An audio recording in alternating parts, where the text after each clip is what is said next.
Assalamualaikum warahmatullahi wabarakatuh dan selamat pagi.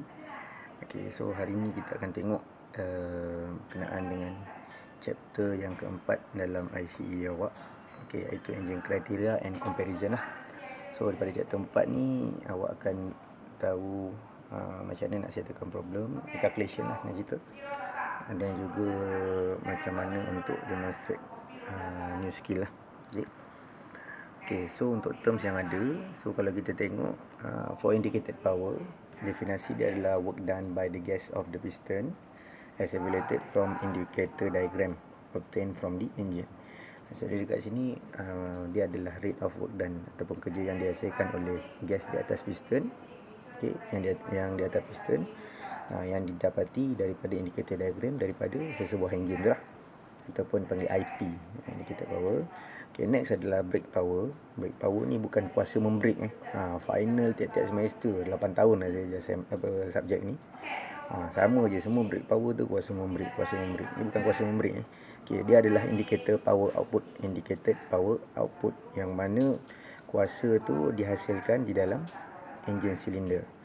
So brake power ni adalah kuasa yang dihasilkan di dalam engine lah. Okay, silinder tu lah. So kita kenali sebagai brake power. Okay. Next adalah friction power. Okay, friction power ni apa? Bukannya kuasa geseran. Okay. Defined as a horsepower being used to overcome internal friction. Okay, maksud dia dekat sini awak kena tahu kuasa yang dihasilkan tu adalah yang tanpa load lah. So bila load, macam contoh awak sendirilah pakai selipar, pakai kasut kan. So bila awak baru-baru pakai tu okey tapak dia, tapi sampai satu masa nanti tapak tu dia akan haus. Kenapa dia berlaku kehausan atau wear dekat situ? Okey, disebabkan ada geseran. Sama juga dengan enjin. Enjin pun ada geseran, tapi friction power ni adalah didefinisikan sebagai kuasa kuda yang dihasilkan untuk menentang internal friction tu lah. Untuk bukan menghalang, macam menentang juga lah. Okey. So next adalah torque. Torque adalah rotating force that may or not result in motion. T equals to Fr, ataupun force lawan dengan force, hasil darab di antara force dan juga radius ataupun displacement lah, jarak. Okay, untuk dapatkan torque. Okay, seterusnya adalah mean effective pressure ataupun MAP. Dia adalah conceptual pressure.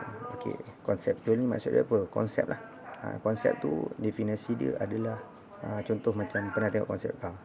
Maksud konsep car ni dia cuba hasilkan sesuatu kereta yang luar daripada, maksud dia imajinasi dia macam tu secara konsep.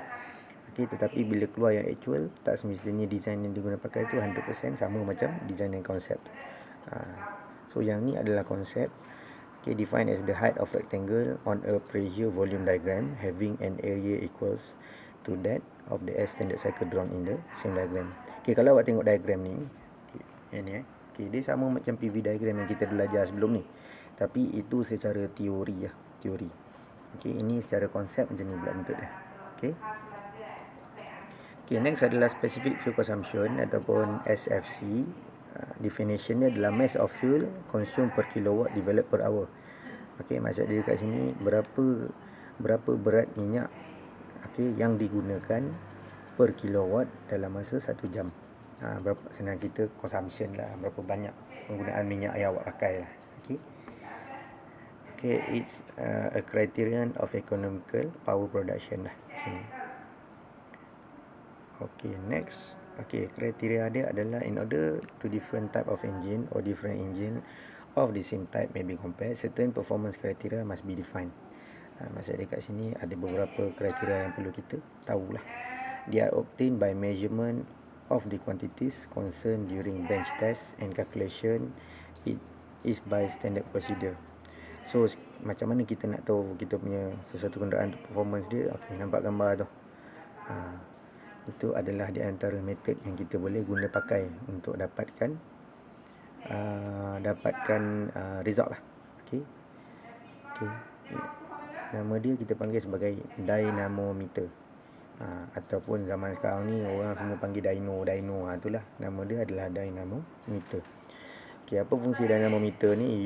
Used to measure torque and power over the engine operating range of load. Okay, of speed and load. Okay, most commonly dynamometer used was called chassis dynamometer or roll dynamometer. Okay, yang awak tengok ni adalah roll dynamometer. So yang ni yang biasa kita pakai pada yang biasa sekarang awak pakai lah. Sikit bila tanya dyno ni dia pakai jenis roll. Tapi orang panggil dyno je kan. Tapi awak kena tahu dia ada dua je lah. Satu chassis, satu lagi roll. So dekat sini dia akan ambil kelajuan tayar tu. Okay, at the same time dia boleh detect dengan integrated control system tu lah.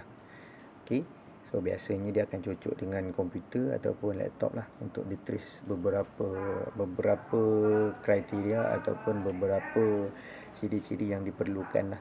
Okay, macam horsepower, brake power, semua dia akan trace daripada situ.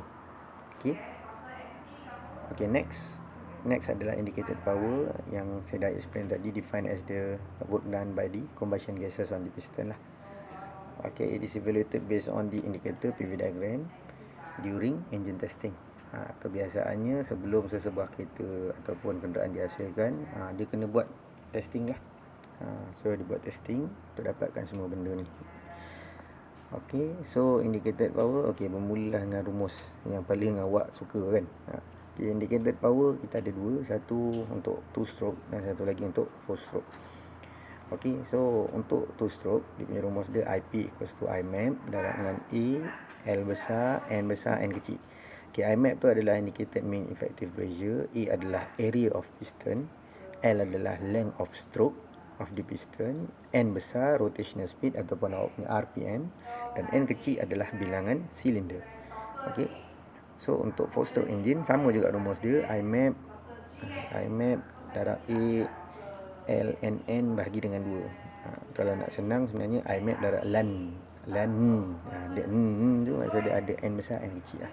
Okay, next kita boleh tengok. Okay, indicated mean effective pressure. When testing an engine to determine its performance, it is necessary to measure the power which is actually produced inside the cylinder. Sepatutnya kalau kita nak check kereta, engine dia, mesti kita kena tahu power, kuasa yang dihasilkan di dalam silinder lah. Okay, this is done by using a device known as indicator. Maksud dia kita boleh check by using indicator lah kat sini. Okay, the purpose of any indicator is to reproduce the relationship between the pressure and the volume. Okay, through the working fluid. Okay, as the piston move through a complete cycle in the cylinder. Okay, next, indicated mean effective pressure lagi, generated by an oscilloscope using a pressure transducer mounted in the combustion chamber and a position sensor mounted on the piston of crankshaft. Okay, crankshaft awak lah. So dekat belah mana awak punya position sensor? Okay, saya zoom sikit. Atas tu adalah pressure transducer. Okay, dia letak kat bahagian atas sana. Okay, position sensor dekat bahagian piston. So dia guna oscilloscope tu yang macam kat hospital yang untuk dapatkan dia punya ni lah, dia punya graph dia. Okay, next adalah IP atau indicated power. Produce a pressure volume diagram for an actual cycle. Okay, from the diagram mean effective pressure bukan PI Imap, typo kat situ, Imap. Okay, rumus dia apa? Imap equals to A over L darab dengan S. So Imap tadi tu area, net area of indicator. Kalau ada perkataan indicator diagram, automatically awak kena tahu yang gambar tepi belah kanan tu. Okay, A adalah area, L adalah length. Length tu mana? Yang belah bawah yang part CX tu. Okay, L berapa panjang dia, dan S adalah recorder constant. Biasanya diberilah nilai constant tu. Okay, for example 1. Okay, in the test on a 4-stroke 4-cylinder automobile engine, an indicator diagram has been taken and found out to have an area of 670 mm square and a length of 82 mm. The spring in the indicator has a stiffness of 0.9 bar per mm. Determine the indicated power of the engine at a crankshaft speed of 3200 rpm. If the cylinder have a bore of 80 mm and the power stroke is 105 mm, what is the capacity of the engine? So dekat sini dia ada beberapa soalan lah, dia dah bagi nilai. So determine the indicated power of the engine. Dia suruh kira IP. Okay, dan juga capacity tu adalah cc lah, berapa cc engine yang dia buat ni sebenarnya. Okay, so kita boleh kira. Macam mana cara kira dia? Okay, kita tengok video yang selepas ni. Okay.